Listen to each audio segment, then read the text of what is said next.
दैनिक बहुजन सौरभ, बहुजनों के सांस्कृतिक तथा सामाजिक आंदोलन का मुखपत्र। नमस्ते, जय भीम। मैं एडवोकेट डॉक्टर सिद्धार्थ कामले, दैनिक बहुजन सौरभ का मुख्य संपादक। मित्रों, डॉक्टर बाबा साहब आम्बेडकर को जब ड्राफ्टिंग कमेटी में रखा गया और वो ड्राफ्टिंग कमेटी के चेयरमैन थे, उस वक्त उनके दिमाग में पूरी बातें, पूरा इतिहास और हर चीज बड़ी जोरों से उनको मालूम था। और वहाँ पे उन्होंने जिस तरीका से डेमोक्रेटिक कंट्री करके आज देश को पूरा एक अलग सा ये किया, पूरे देश के साथ में मिलाया, तो उनको मालूम था कि पूरे आज न कल यहाँ पे कोई भी दिक्कत आ जाती तो इंटरनेशनल कोर्ट ऑफ जस्टिस उन लोगों के लिए यूजफुल रहेगा या कुछ हेल्प के लिए आएंगे। वही बात हुआ यूनाइटेड नेशंस में। जो भी तुम्हारा चीफ इलेक्शन कमीशन के जो भी कुछ किस्से हुए या जो भी SIR के ऊपर में जो प्रॉब्लम्स हो गए, वो सब के सब वहाँ रेफर हो गए। वो रेफर होने के बाद में डेमोक्रेटिक सेटअप में जो चीजें नहीं आती, उन्होंने सीधा पूछा कि इतने इतने माइनॉरिटी के 90% वोट आप लोगों ने कैसे काटे, और उसका बेस क्या था। और ये सब तमाम चीजें जब यूनाइटेड नेशन के सामने में आ गए तो उनको नोटिस हुआ।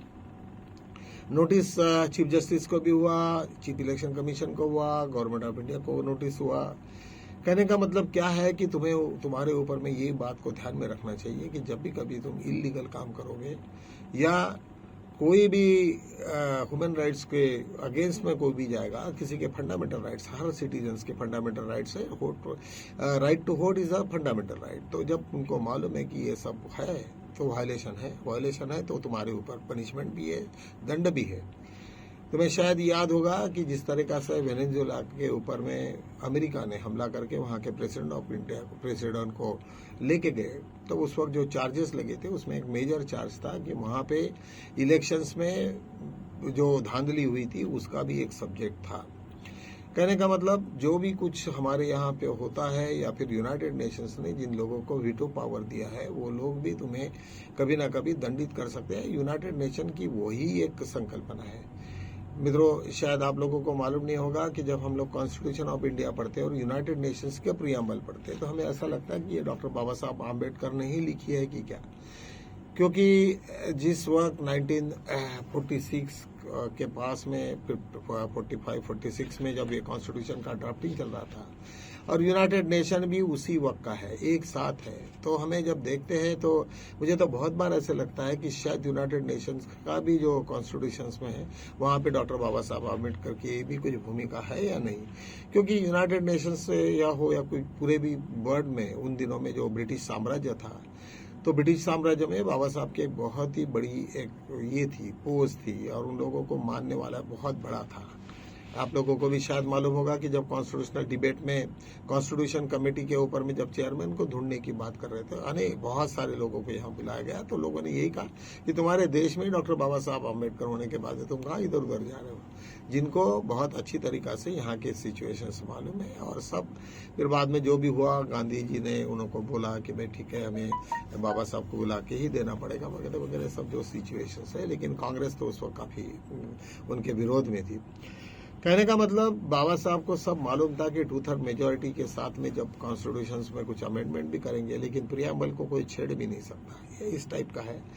अभी सब कुछ फेवरेबल बीजेपी के लिए है, चीफ जस्टिस है, चीफ इलेक्शन कमीशन है, लोग है, ब्यूरोक्रेट है, लेकिन फिर भी वो आज डरे हुए क्यों नहीं सब कुछ कर रहे हैं। उनको मालूम है कि ये सब कुछ वो भी खुद ही खतरे की घंटी में, खुद ही खतरे में घुस रहे हैं।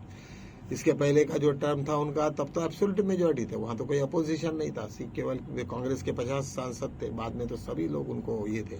तब क्यों नहीं किया उन्होंने, तब क्यों नहीं महसूस हुआ ऐसा कि इस तरीका से होगा। तो ये सिचुएशंस ऐसा नहीं है, वक्त के साथ में बीजेपी भी अपने आप को अमेंडमेंट करते रहती है और हर चीजों से होते रहता है। अभी जब आदमी को अहंकार जब इतना बढ़ जाता है तो वह ज्ञानेश कुमार का भी अहंकार इतना बढ़ गया कि उन्होंने फॉर्म 6 जो नए वोटर्स होते हैं तो उसके लिए होती है, तो वहां पे एक प्री कंडीशन डाली कि जो भी नए वोटर्स होंगे तो उनको उनके माँ बाप के जब भी कभी उनका वोटर लिस्ट में नाम था उन्होंने उस वक्त डालने का वो प्रमाण पत्र देना पड़ेगा कि उन्होंने वोटिंग किया था या नहीं किया था, और उसके आधार पर हम लोग करेंगे। अभी किसको मालूम है 1999 में जब ये हो गया होगा, वहाँ पे किसने वोट किया और क्या हुआ, मतलब ऐसे बेवकूफ़ी कुछ बहुत सारे काम करके रख देते हैं, फिर बाद में सब एक दूसरे को परेशानी होती है। यही नहीं तो जब अभी कर्नाटका में भी वहाँ पे लीडर ऑफ अपोजिशन, वहाँ के जो कांग्रेस तो वहाँ पे ये है लीडर में है, लेकिन अपोजिशन ने भी कहा कि वहाँ पे दूसरा खेला हो गया, वहाँ की गवर्नमेंट जो है वो SRA के ऊपर में उन लोगों को पनिश कर रही है, या बहुत सारे लोग बीजेपी को ही नुकसान हो रहा है।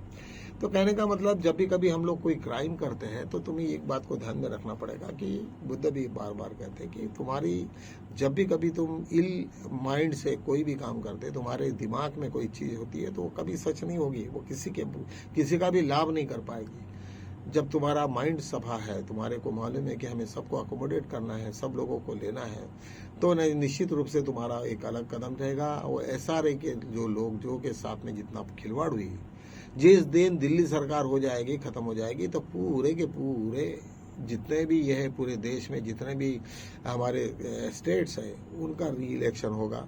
और री इलेक्शन में क्या होगा, वही पुराना का पुराना बेस हो जाएगा और सब का सब बीजेपी सपा हो जाएगी। एक दिन में इतने सालों से कमाई हुई मेहनत घंटों में पूरी बर्बाद हो जाएगी।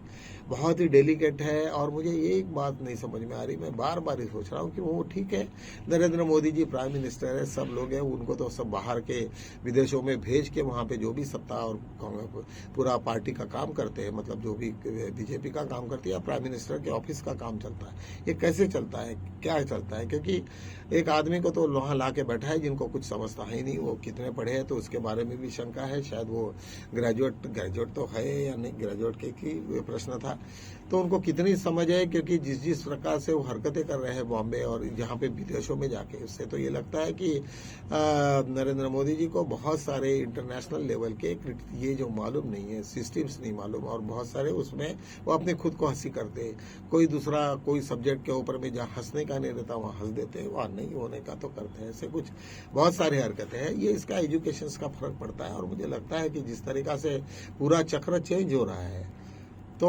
निश्चित रूप से सबको लेके डूबेगा। आज फिर भी लगता है उनको कि ये सब हो जाएगा, लेकिन हर आदमी हर घर में एक दूसरे को एक एस्पिरेंट होते हैं। जब वो 12 साल से प्राइम मिनिस्टर करके घूम रहे हैं तो उनके जो लोग भी है उनको सबको लगता है कि मैं एक दिन क्यों प्राइम मिनिस्टर नहीं बनूं। और ये प्राइम मिनिस्टर के रेस में शायद हो सकता है कि अभी इस वक्त हमारे गडकरी जी भी हो, और गडकरी जी को किस तरीका से सिस्टमेटिक ढंग से उनको ये किया गया नीचे में, क्योंकि जो इथेनॉल का जो 20 का जो उन्होंने लेके, ये सब क्रिएटेड है, ये सब क्रिएटेड है और उनको बदनाम करने का है, यही सोच के कि ये बीजेपी के अपने वहाँ के जो गुजरात लॉबी है वो चाहती है कि इस वक्त इतना इनको बदनाम करो कि लोग उनको तरफ में बहुत नफरत से देखें। और वैसे ही हो रहा है, उतना जो भी इंटेलिजेंस है, जो भी लोग हैं, वो इतने बुरे लेवल पे जाके लोगों की बदनामी करना और ये सब है, ये मुझे लगता है कि ये नॉर्मल कोर्स में नहीं है। फिर जब भी कभी उनके ऊपर में बुरे दिन आए तो यही लोग ऐसी चीजें उनको बताएंगे कि जिसके वजह से नरेंद्र मोदी जी को केवल जेल के अलावा दूसरा कोई रास्ता भी नहीं मिलेगा। सो मित्रों, हर वक्त ये ध्यान में रखना चाहिए कि सत्ता से ही आदमी बड़ा नहीं होता। जब भी सत्ता आती तो हजारों मुसीबत भी उसके साथ में आती। जब तुम जिम्मेदारी लेते हो कोई देश की तो बहुत सारे इश्यूज भी तुमको लेना पड़ता, पार्लियामेंट में जाके तुमको फेस करना पड़ता, लोग हजारों प्रश्न पूछते, हजारों आंसर्स होते, और उस वक्त तुम्हारी जब जो भी है तुम्हारे माइंड और तुम्हारे लोगों के बीच में जो भी आंसर देने का ये है वो सब का सब जहाँ धाराशायी हो जाता। तो मित्रों, कभी भी कोई भी चीज़ ऐसे न करे कि जिसके वजह से ये सब गड़बड़ हो और सब एक दूसरे के पीछे आ जाए। कई लोगों ने, यूट्यूबर्स ने ये प्रमाणित किया है कि ये पूरा का पूरा खेल जो गडकरी का है वो बीजेपी का ही है बना हुआ है, क्योंकि वो गडकरी भी उनके रेस में है, नहीं चाहते। और शायद ये भी संभावना को है कि गडकरी को यदि कुछ बड़ा ग्रुप मिल जाए तो और वो सरकार बना सके तो सब के सब लोग मुसीबत में आ जाएंगे करके, वो भी एक ये हो सकता है कि एक प्लान, बहुत बड़ा प्लान हो सकता है। अमेरिका के जो जिस तरीका से वहाँ पे जो केस चल रही है यहाँ पे हमारे अडानी जी के ऊपर में, और वो अडानी का उन्होंने जितना भी पैचअप करने की कोशिश की वो सब का सब फेल हो गया। यदि ये सब कुछ सब हो जाता, सच हो जाता है और ये बराबर आ जाता है तो मुझे लगता है निश्चित रूप से अडानी को जेल में जाना है। जिस दिन अडानी जेल में जाएगा तो पूरा इतना बड़ा साम्राज्य का क्या होगा नहीं मालूम। जब भी कभी वो मैनिपुलेटर एक आदमी यदि जब चले जाता है तो पूरी सिस्टम कोलैप्स हो जाती है। तो मित्रों, कभी भी एक दूसरे के ऊपर में डिपेंडेंट रहने की जरूरत नहीं है। तुमने अपने आप को इतना सक्षम करना है कि चाहे कुछ भी हो जाए तो हमें उसको स्टैंड रहना है। अभी वहाँ पे हजारों लोग जो उनके ऊपर में आज निर्भय है, मतलब उनके ऊपर डिपेंडेंसी है, वो तो निश्चित रूप से उनको तो बहुत ये है, डिस्टर्बेंसेस तो है। तो तुम्हें गलत काम करने के भी डिस्टर्बेंसेस है और तुम्हें कौन सी मेहनत करके तुमने इतना पैसा कमाया है। सब सरकार का पैसा है, गवर्नमेंट का पैसा है। और आज जो अंबानी के साथ में जो हो रहा तो वो तो अभी उन्होंने तो अपने आप को ये कर दिया, उसमें बैंकरप्सी बता दिया कि भाई मेरे पास अभी कुछ भी नहीं है, सब पैसा गवर्नमेंट का था, उसके ऊपर में सब ये सब चल रहा था। ये सब सिचुएशन आ जाए तो क्या होगा नहीं मालूम। एक फिर दोबारा इन लोगों का गवर्नमेंट ऑफ इंडिया का जिस तरीका से वो इसका लॉरेंस का बिश्नोई का जो गैंग था और उन्होंने जिस तरीका से कुछ लोगों के वहाँ पे हत्या की, हरदीप सिंह लिच्चर की, और वो जो कनाडा का जो लफड़ा हो गया, तो उसके वजह से तो मुझे लगता है कि गवर्नमेंट ऑफ इंडिया को बड़ी मुसीबत होगी। वो किसको प्रेजेंट करेंगे? और वहाँ पे ऐसा नहीं ना, सालों साल ये होता है, गवर्नमेंट ऑफ इंडिया को पेश करना ही पड़ेगा, तुम्हारे डिफेंस मिनिस्टर को ये करना पड़ेगा, तो एक्सटर्नल मिनिस्टर को उनको जवाब देना पड़ेगा। नहीं देंगे तो वो सब बहुत सारे कुछ एक्शंस ले सकते हैं, उनके हाथ में बहुत कुछ है। तो मुझे लगता है मित्रों कि ये सब सिचुएशन सिर्फ सत्ता के लिए, कंटिन्यूएशन के लिए, एक पर्टिकुलर जाति के वर्चस्व के लिए यदि है तो ये बहुत गलत है।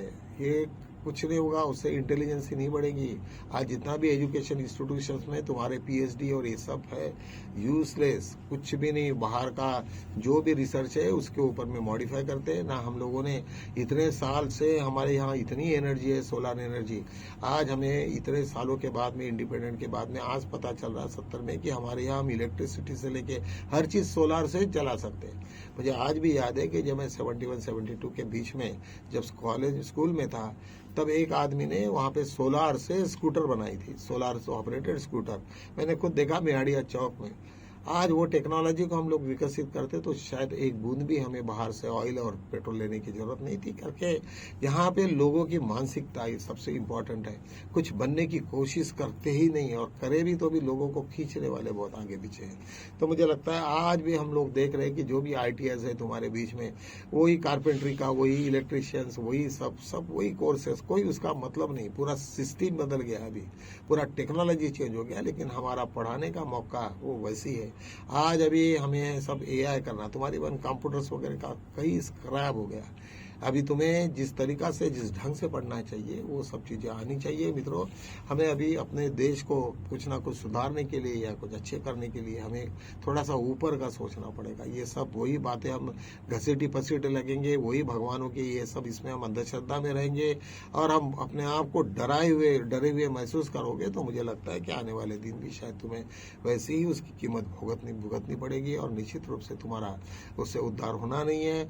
तो मित्रों, तथागत भगवान बुद्ध, बाबा साहब ने जो बताए हुए मार्ग है उसी पे चलो, वही एक तुम्हें मार्ग आखिर तक लेके जाएंगे, अच्छे से ले जाएंगे, तुम्हारी उन्नति करेंगे, तुम्हारा हर चीज तुम्हारा तो कामयाब होगा। इन्हीं शब्दों के साथ में मैं यही रुकता, कल मिलेंगे नए मुद्दों के साथ में, तब तक के लिए जय भीम।